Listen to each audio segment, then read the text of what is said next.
नमस्कार उमेश जी, बहुत बहुत स्वागत है आपका। जय सिया राम अंजू जी। जय सिया राम।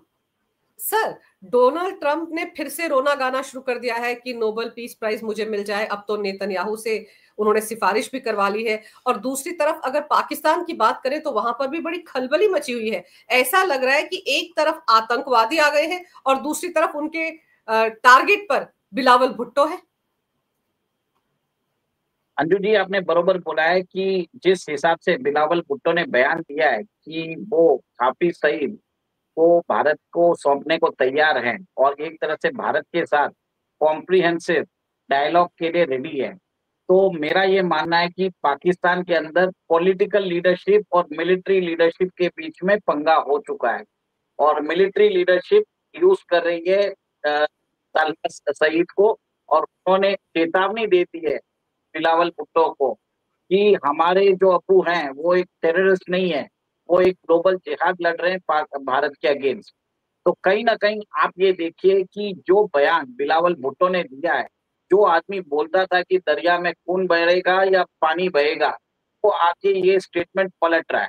और पलट इसके लिए रहा है क्योंकि भारत की जो मास्टर स्ट्रोक मोदी जी ने खेला है, उन्होंने इंडस वाटर ट्रीटी को रद्द कर दिया है। और उसके कारण पाकिस्तान के अंदर पानी की समस्या हो गई है। पानी का फ्लो, डिस्ट्रीब्यूशन, कैसे यूसेज होगा। जब पानी जरूरत होता है हम नहीं छोड़ते हैं, जब नहीं जरूरत होता है हम छोड़ रहे हैं। तो इसके कारण वहां पे लाइफ जो है अस्त व्यस्त हो गई है। अब बिलावल भुट्टो को समझ में आ गया कि पाकिस्तान के पास डैम्स तो है नहीं, डैम्स तो हमारे हम बना के रखे थे, वो हमको इंस्ट्रक्शन देते थे जिससे हम पानी छोड़ते थे। अब पाकिस्तान को मालूम है कि भारत के साथ बातचीत करना जरूरी है। चालू कैसे करें, तो इसके लिए उन्होंने एक तरह से पेशकश कर दी। पेशकश करने के बाद वो भी जरूरी था क्योंकि सिंध के अंदर जो इंडस नदी का पानी है, सिंधु नदी का पानी है, वो बहुत इंपॉर्टेंट है। वहां पे एक तरह से लाइफलाइन है और वहां पे पाकिस्तान पीपल पार्टी का वजूद है। इसके लिए उन्होंने अपना पॉलिटिकल वजूद बचाने के लिए ये बात की। बट ये जो चीज है मिलिट्री लीडरशिप को पसंद नहीं आई। पाकिस्तान के अंदर जो आतंकवादी है, दहशतगर्द है, उनको समझ में नहीं आई। और इसके लिए वहां पे मुझे जो लग रहा है, there is a deep divide between political leadership and military leadership. और मिलिट्री लीडरशिप ऐसी है कि वो आपको मालूम है, डोनाल्ड ट्रंप के साथ अभी वो लंच करके आए मुल्ला मुनीर। और कहा उनको जिस हिसाब से व्हाइट हाउस में एक तरह से उनको ग्लोबल मीडिया ने बहुत सेंसेशनलाइज किया। पर देखिए उसको उनको स्टेट ऑफ द हेड तो विजिट मिला नहीं। उनको जिस हिसाब से उनको ट्रीट किया गया तो ऐसा कोई प्रोटोकॉल फॉलो नहीं किया। तो कहीं ना कहीं मुल्ला मुनीर को लग रहा होगा कि मेरे पास एब्सोल्यूट पावर होने के बाद मेरे पास वो इज्जत नहीं है। इज्जत कैसे दे, क्योंकि technically he is the chief of the army staff और वो हेड ऑफ द स्टेट है नहीं। और पाकिस्तान में बात हो रही है कि आसिफ अली जरदारी को रिप्लेस किया जा सकता है और मुल्ला मुनीर एक तरह से नेक्स्ट प्रेसिडेंट बन सकते हैं ऑफ पाकिस्तान। जिसके बाद वो जहां पे भी जाएंगे उनको हेड ऑफ द स्टेट का प्रोटोकॉल मिलेगा। और अभी तो ऐसा है कि उनको बताया जाता है कि अमेरिका का डिक्टेशन लेके आएंगे। और ये मेरे को एक ब्रॉड चीज नजर आ रही है अंजू जी। और पता है क्या उमेश जी, अभी तो उनका एयर चीफ भी तो वहां पे पहुंचा हुआ है ना, एयरफोर्स का चीफ, वो भी अमेरिका में है। और अभी कुछ दिन पहले आतंकवादियों ने के साथ उनके इंफॉर्मेशन मिनिस्टर तरार ने बंद कमरे में मुलाकात भी की थी सर। तो कहीं ना कोई खिचड़ी तो पक रही है। लेकिन मुल्ला मुनीर भी तो बिलावल की स्टेटमेंट से नाराज था। उसने कहा कि मेरे से पूछे बिना ऐसी स्टेटमेंट कैसे दे दी।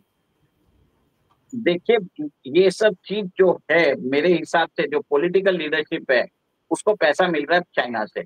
और मिलिट्री लीडरशिप अभी अपना जो ऑपरेशन सिंदूर में जिस हिसाब से पाकिस्तान आर्मी को मुंह की खानी पड़ी, तो कहीं ना कहीं उनको लग रहा है कि हमें चाइना से डाइवर्सिफाई करने की जरूरत है अपने वेपन सिस्टम। आज 81% जो पाकिस्तान की वेपनरी है वो चाइना से आ रही है और वो इनइफेक्टिव साबित हुई है। भले या उनके जेएफ सीरीज के फाइटर जेट्स हो, एचक्यू सीरीज के उनके मिसाइल डिफेंस सिस्टम्स हो, या PL-15 जो चाइना की पीवी रैम मिसाइल है। ऊपर से चाइनीज ड्रोन्स ने भी कुछ खास नहीं किया है, वो भारत के सामने पूरे इनइफेक्टिव साबित हुए। तो एक तरह से पाकिस्तान की मिलिट्री की साख एक तरह से गिर चुकी है। देखिए, पाकिस्तान मिलिट्री को एक बहुत ही डेकोरेटेड फोर्स माना जाता है। ऐसा है कि बहुत नेशंस एक तरह से उनको पैसा देती है ताकि वो अपने मिलिट्री को ट्रेन कर सके। उनको यहाँ तक ऐसा है कि हेड ऑफ द स्टेट को सुरक्षा भी देती है और कभी कभी तो उनके बिहाफ पे वॉर भी लड़ने जाती है। ऐसा है कि ये जो एक्स्ट्रा सोर्स ऑफ रेवेन्यू जो है, क्योंकि पाकिस्तान मिलिट्री एक मर्सिनरी फोर्स है, पैसा जो देगा उसके साथ काम करने को रेडी हो जाती है। ऐसा है कि पाकिस्तान की मिलिट्री फोर्स को नए वेपन्स की जरूरत है और नए सर वेपन्स के लिए सर सर आपने कहा कि पाकिस्तान की मिलिट्री पैसा लेकर कहीं भी चली जाती है। मुल्ला मुनीर भी पैसों की खातिर बिछा जा रहा है अमेरिका के सामने, तो मुझे तो लगता है कि भारत को ही खरीद लेना चाहिए उसको। देखिए, भारत को अगर खरीद लेगा तो पाकिस्तान ही नहीं बचेगा ना। पाकिस्तान का जो वजूद है वो एंटी भारत के हिसाब से है, और पाकिस्तान के अंदर सिर्फ वो पंजाबिस्तान है जो पूरा भारत के अगेंस्ट है। देखा जाए तो सिंध के बहुत सारे एरियाज भारत में विलय होना चाहते हैं। बलूचिस्तान जो 44% पाकिस्तान की एरिया है, वहां पे तो बलूच फ्रीडम फाइटर्स तो एक तरह से पाकिस्तान के फोर्सेस को खत्म करते जा रहे हैं। उनका खात्मा और रोज हो रहा है, 10-15 रोज मरते जा रहे हैं। और जो रही गई कसर है वो खैबर पख्तूनख्वा में तहरीक तालिबान कर रहा है। और आपने ये देखा है कि कैसे पाकिस्तान के अंदर एक बात हो रही है ग्रेटर अफगानिस्तान की, पाकिस्तान को तोड़ के पख्तूनिस्तान और ग्रेटर अफगानिस्तान बनाने की बात हो रही है। तो मुल्ला मुनीर कभी भी भारत की प्रपोजल मानेगा नहीं। और उसको ये भी मालूम है कि अगर जैसे मोहम्मद और हाफिज सईद को छोड़ दिया जाए तो वहां पे जो उनका जो रसूल है वो खत्म हो जाएगा, उनकी जो इज्जत है वो खत्म हो जाएगी। क्योंकि उन्होंने यही चूरन बेचा है अपनी आवाम को, कश्मीर का चूरन बेचा है। अगर वो कश्मीर का अगर चूरन अगर नहीं चलेगा तो पाकिस्तान में मिलिट्री को कोई पूछने वाला नहीं है।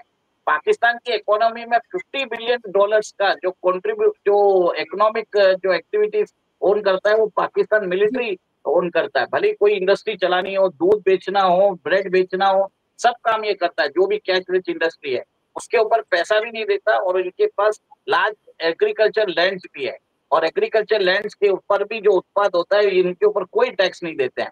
तो पाकिस्तान के अंदर ये एक तरह से पाकिस्तान को लूट रहे हैं ये लोग। अब प्रॉब्लम क्या है, इनकी साख खत्म हो चुकी है। वहां पे पॉलिटिकल लीडरशिप को अपना वजूद बचाना है, और पॉलिटिकल लीडरशिप को चाइना पैसा दे रहा है, और मिलिट्री लीडरशिप को पाकिस्तान मिलिट्री अमेरिका। लीडरशिप को अमेरिका पैसा दे रहा है। और ये बात हो रही है बलूचिस्तान के रिसोर्सेस की। आपको मालूम है बलूचिस्तान में जो रिकॉर्डिक माइंस है, जिसके अंदर कॉपर का डिपॉजिट है, गोल्ड का डिपॉजिट है, लिथियम का डिपॉजिट है, वो अमेरिका को दे दिया गया है। चाइना ऑलरेडी वहां पे दूसरी माइंस में वो वहां पे रोड एक्सट्रैक्ट कर रहा है। तो कहीं ना कहीं ये एक तरह से क्लैश नजर आ रहा है। और जिस हिसाब से आपने सुना होगा कि पाकिस्तान के अंदर एक पॉसिबिलिटी है मिलिट्री कू की, वो एक तरह से नया, वो एक तरह से मेरे हिसाब से मुशर्रफ टू बनने की कवायद में लगे हुए हैं मुल्ला मुनीर। पर सर अगर ऐसा हो जाता है, पाकिस्तान के हालात को देखिए, अगर 3.5 दिन में वो घुटने नहीं टेकते तो ऑपरेशन सिंदूर के बाद तो पाकिस्तान के 4 टुकड़े हो ही जाते। हमारे रक्षा मंत्री राजनाथ सिंह ये कह चुके हैं कि बच गया पाकिस्तान। लेकिन अब अगर ये सारी कारनामे होते हैं, अगर वहां कूप हो जाता है, अगर तख्ता पलट हो जाता है, तो आपको क्या लग रहा है पाकिस्तान में सिविल वॉर जैसे हालात पैदा नहीं हो जाएंगे? वो इमरान खान बेचारा जेल के अंदर सड़ रहा है, उसको भी तो बाहर लाना चाहिए। देखिए, इमरान खान को तो जो वो तो one of the most popular leader in Pakistan है। उनको ये जो करप्ट लीडर्स है, जो अपने आप को एंटाइटल, जो हमारे यहाँ पे पप्पू जी है, वैसे ही पाकिस्तान में 2 पप्पू हैं। वहाँ एक तो मरियम नवाज है और एक बिलावल भुट्टो है। दोनों ने मिल के एक तरह से अलायंस बना के उसको उनको अंदर कर दिया है। पाकिस्तान की जनता उनसे पहले से ही खफा है। पॉलिटिकल लीडरशिप की कोई एक तरह से उनकी जो कॉन्फिडेंस होता है जनता के अंदर वो है ही नहीं। मिलिट्री लीडरशिप भी अपना जो रसूल है वो खो चुकी है। पाकिस्तान के बीच में उनकी जनता के बीच में जो रिस्पेक्ट था उनका, वो खत्म हो चुका है। अब पाकिस्तान के अंदर एक चीज होगा कि जो आप बता रहे हैं, अगर मिलिट्री कूप होता है, और अगर वो कूप अगर होता है तो जरदारी अपने आप को मुशर्रफ 2.0 अपॉइंट करेंगे। और ऐसा है कि इसके बाद शहबाज शरीफ की भी कुर्सी जाने वाली है, मुझे ये लग रहा है। और उसके बाद वो कौन से ऐसे हुक्मरान को बैठाएंगे जो उनका रबर स्टैंप होगा और उनकी बात मानेगा। तो कहीं ना कहीं कंप्लीट डोमिनेशन ऑफ पावर वो लेना चाहते हैं। और एक चीज है, अमेरिका का तो उसको एक तरह से सपोर्ट मिल ही चुका है। क्योंकि आपको ये मालूम होगा कि पाकिस्तान के अंदर जो पाकिस्तान क्रिप्टो काउंसिल एस्टेब्लिश हुई है, और ट्रम्प की जो कंपनी है वर्ल्ड लिबर्टी फाइनेंशियल, उसके जो चीफ है जकारी विटकॉफ, जो स्टीव विटकॉफ के बेटे हैं। और स्टीव विटकॉफ वो आदमी है जो यूक्रेन और रशिया के बीच में मीडिएशन कर रहे हैं। उनके साथ उनके बिजनेस संबंध स्थापित हो गए हैं, एक पैरेलल मनी लॉन्ड्रिंग रैकेट जिसको चलाएगा ट्रम्प की कंपनी। और पाकिस्तान के अंदर जो भी जितने भी अगर जनरल्स है वो पैसा ट्रांसफर करना चाहते हैं यूएस को, क्रिप्टो की मदद से वो यूएस में ट्रांसफर कर सकते हैं। ये एक नया बिजनेस उन्होंने उधर से चालू कर दिया है। सेकेंड, ट्रम्प ने एक और एक चीज किया है कि रिकॉर्डिंग माइंस है वो अमेरिका के लिए मान चुके हैं पाकिस्तान के जनरल। और जब उनके पास टोटल कमांड आ जाएगा तो एक तरह से आप ये देखेंगे अमेरिका का एक तरह से इन्फ्लुएंस पाकिस्तान में नियर टोटल इन्फ्लुएंस चालू हो जाएगा और चाइना का इन्फ्लुएंस धीरे धीरे कम होता रहेगा। देखिए, आपने सुना होगा कि चाइना के बहुत सारे प्रोजेक्ट्स पे बीएलए पहले हमला करता था। अभी आजकल इन दिनों एक दो महीने में एक भी हमला नहीं हुआ है। तो रिपोर्ट यहाँ तक आ चुकी है कि चाइना ने बीएलए फाइटर्स को पैसे दिए हैं कि वो उनके ऊपर हमला ना करें। तो कहीं ना कहीं ये जो मसला है जो बलूचिस्तान का है वो एक तरह से एक चेस बोर्ड बन चुका है अमेरिका और चाइना के बीच में for controlling the red earth minerals of Balochistan. Pakistan कितने दिनों तक इसको दोनों के बीच में बांट पाएगा वो एक इम्पोर्टेंट चीजें हैं। और इसके कारण पाकिस्तान के अंदर पॉलिटिकल जी। इंस्टेबिलिटी आएगी। और ये जो आपने देखा है ताला शहीद, जिसने एक तरह से बोला भी है कि उसने बिलावल भुट्टो को चेतावनी दी है। तो आप ये समझ लीजिए कि एक रजिस्टर्ड पॉलिटिकल पार्टी जिसका बेस बहुत बढ़िया है सिंध में, उसको जाके चेतावनी दे रहा है वहां का एक टेररिस्ट ऑर्गेनाइजेशन।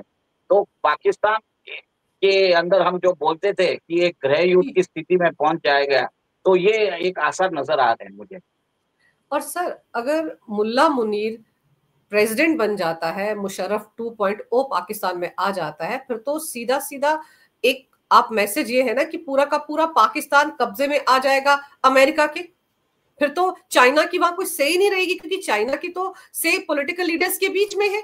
मिलिट्री पर तो पूरा कब्जा अमेरिका ने कर रखा है। फिर तो चाइना के हाथ से पूरी तरह से निकल गया पाकिस्तान, अगर वहां पर मुल्ला मुनीर अमेरिका के आशीर्वाद से प्रेसिडेंट बन जाता है।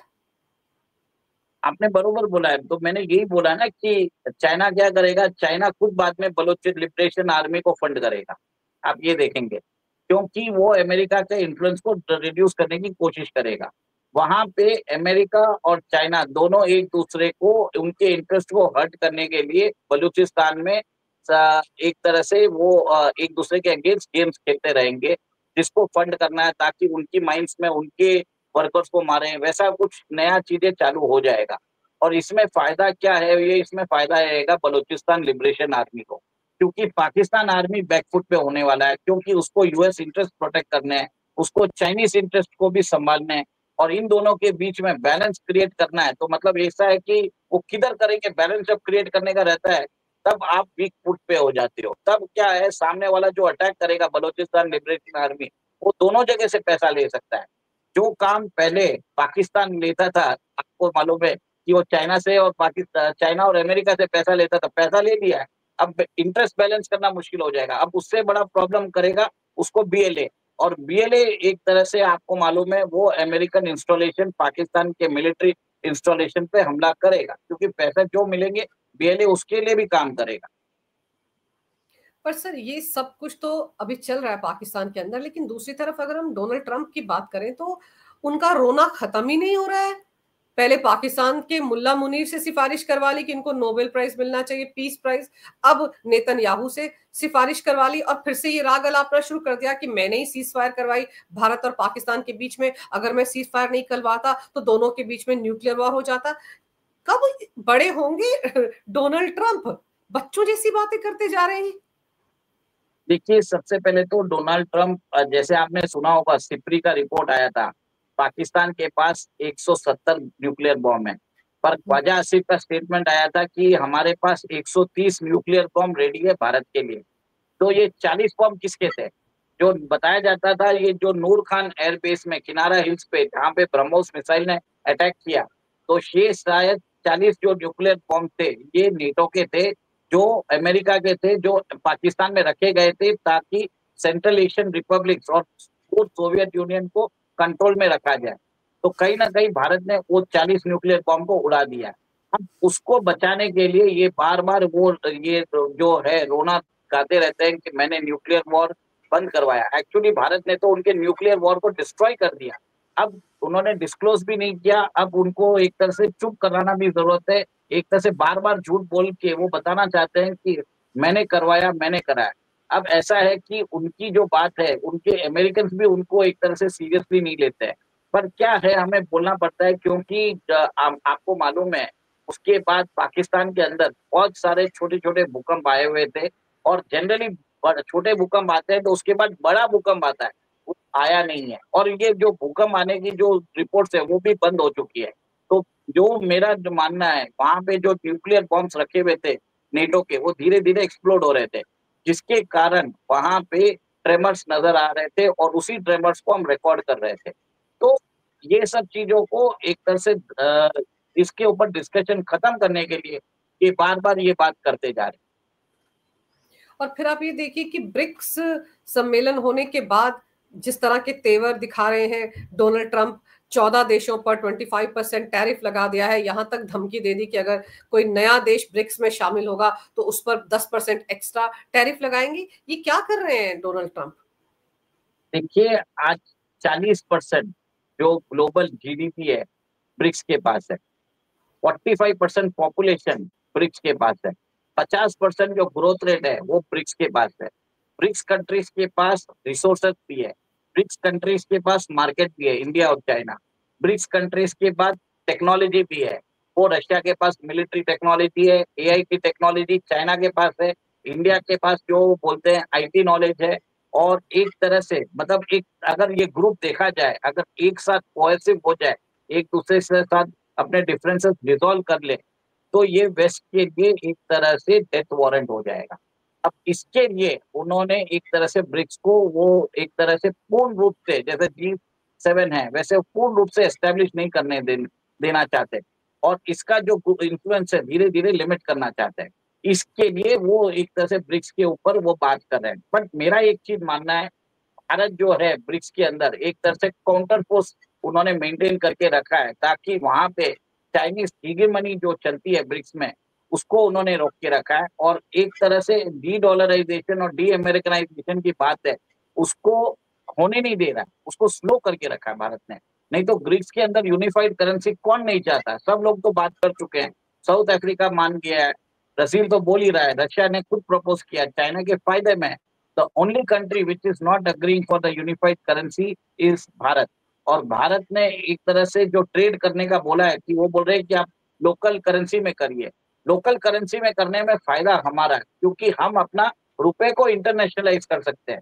और अगर ब्रिक्स करेंसी को हम लेके आए तो अल्टीमेटली क्या होगा, जो यूरोपियन यूनियन में जर्मनी जो दादागिरी करता है, ब्रिक्स में वही दादागिरी चाइना करेगा।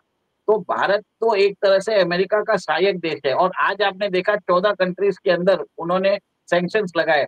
किस कंट्री के ऊपर सबसे ज्यादा सैंक्शंस लगने की बात हो रही थी इंडिया पे? भारत पे नहीं लगा, जबकि कोरिया, साउथ टैरिफ, कोरिया और टैरिफ, जापान पे लगा है टैरिफ की पच्चीस बात कर रहे हैं परसेंट ना? हाँ, टैरिफ 25% लगा। तो भारत जो बेस्ट ऑफ द जो बेस्ट ऑफ द वर्ल्ड है दोनों जगह से, सभी जगह से बेनिफिट ले रहा है। G7 में भी है, G20 में भी है, ब्रिक्स में भी है, एससीओ में भी है। ऐसा और कोई कंट्री नहीं है जो दोनों जगह बैठ सकता है। और ये काम सिर्फ मोदी जी कर सकते हैं। मोदी जी को मालूम है कि किस आदमी के साथ कैसा बर्ताव किया जाए और कितना बेनिफिट। और मोदी जी देखिए उधर उन्होंने कितने सारे देश और कितने सारे जो हेड ऑफ स्टेट है उनसे मिले। वो उरुग्वे के हेड से मिले, बोलीविया के हेड से मिले, क्यूबा के हेड से मिले। मतलब कम से कम 6-7 तो ऐसे देखे तो मुझे याद भी नहीं है। तो वहां पे जाके कॉम्प्रिहेंसिव डायलॉग तो कर ही चुके हैं। तो भारत तो एक तरह से आप देखिए मोदी जी का कद एक तरह से बढ़ चुका है ब्रिक्स जी। समिट में आने के बाद। और फिर एक चीज और समझाई कि डोनाल्ड ट्रंप ने आज ये भी कहा कि मैंने भारत और पाकिस्तान से कह दिया था no ceasefire, no trade, और मैं बहुत जल्दी भारत के साथ बहुत बड़ी डील करने जा रहा हूं। सर, पाकिस्तान के साथ कौन सी डील करने जा रहे हैं, ये तो बता देते। देखिए, पाकिस्तान से एक ही डील हो सकता है कि पाकिस्तान को वो एक तरह से एड दे सकते हैं। पाकिस्तान के साथ ट्रेड नहीं कर सकते, क्योंकि अगर ट्रेड करने गए तो वो पाकिस्तान उनके देश में टेररिस्ट एक्सपोर्ट करने वाला है। और भारत के साथ तो हमारा जो यूएस के साथ 130 बिलियन डॉलर का ट्रेड है, और उन्होंने ही बोला था कि 2030 तक हम 500 बिलियन डॉलर करना चाहते हैं। अब ट्रेड डील उनको करना भी है, उनको अपनी शर्तों पे करना है, भारत मान नहीं रहा है। भारत ने तो क्लियर कट बोल दिया है कि आपको हम अपना एग्रीकल्चर सेक्टर नहीं खोलेंगे, डेयरी सेक्टर नहीं खोलेंगे, वो तो नॉन नेगोशिएबल है। अब भले हम ट्रेड डील नहीं करें तो चलेगा, हमको हम वो कर नहीं सकते, क्योंकि एक डील कर ली तो वो एक तरह से सुसाइड वारंट हो जाएगा। कोई भारत के अंदर नहीं कर सकता, क्योंकि भारत के अंदर आज भी बताया जाता है 50% से ऊपर जो लोग हैं एग्रीकल्चर पे डिपेंड है। आप सोचिए 140 करोड़ में 50 से 60 करोड़ लोग अगर एग्रीकल्चर पे डिपेंड होते हैं, तो उनकी जो जो वोट बैंक के हिसाब से भी हो और एक तरह से मार्जिनलाइज्ड है, तो वहां पे आप ये देखिए कि कोई भी सरकार अमेरिका से ट्रेड डील नहीं करेगा, ताकि अमेरिकन इंपोर्ट्स भारत में आके यहाँ की मार्केट को डिस्ट्रॉय करे, वो चांस ही नहीं है। तो भारत ने उधर उनको समझा दिया है। और डोनाल्ड ट्रम्प में प्रॉब्लम क्या है, डोनाल्ड ट्रम्प के जो ट्रेड रिप्रेजेंटेटिव है लुटविक, वो एक तरह से बात मान रहे नहीं है, वो वहां पे रोड़ा और अड़चन डाल रहे हैं। और उनको भी समझ में आ जाएगा कि भारत मानेगा नहीं, और उसके कारण इनके ये रवैये के कारण अमेरिकन कंपनीज को नुकसान हो रहा है, क्योंकि अमेरिकन कंपनीज भारत के अंदर अपना एक तरह से डील नहीं कर पा रही है। डील ना करने के कारण हम यूरोपियन कंट्रीज के साथ कर रहे हैं, हम जापानीज कंट्रीज के साथ कर रहे हैं, जापान के साथ कर रहे हैं, ऑस्ट्रेलिया के साथ कर रहे हैं, पर अमेरिका जी, के साथ ना करने से अमेरिकन कंपनीज को प्रॉब्लम हो रहा है। और अमेरिकन कंपनीज अब दबाव डाल रहे हैं कि डोनाल्ड ट्रंप पे कि भैया आप जो भी बात मान रहे हो मान जाओ, ये करने वाले नहीं है। आपने जो भी प्रेशर टैक्टिक्स अपना ली है, आपने देख लिया, लास्ट मोमेंट तक नहीं हुआ ना, अब छोड़ो और आगे जाके एक मिनी एफटीए तो साइन करो ताकि काम कर सके हम। बिल्कुल।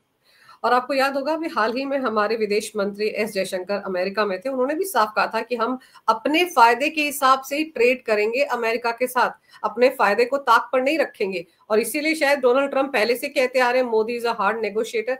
तो अब देखते हैं डील होती है तो क्या डील होती है, किस तरह की कंडीशंस के साथ ये डील होती है, और साथ ही साथ पाकिस्तान में अमेरिका क्या डील करता है, डोनाल्ड ट्रंप क्या ट्रेड करने की सोच रहे हैं, वो भी बड़ी दिलचस्प होगा। क्योंकि पाकिस्तान के हालात तो गृह युद्ध की तरफ बढ़ रहे हैं और लग रहा है कि वहां पर मुल्ला मुनीर अब प्रेसिडेंट की कुर्सी पर बैठने वाला है, तख्ता पलट होने वाला है। सर, आपने विस्तार से इस विषय पर बहुत ही अहम जानकारी मेरे दर्शकों को दी। मेरे लिए आपने समय निकाला उमेश जी, इसके लिए आपका बहुत बहुत धन्यवाद।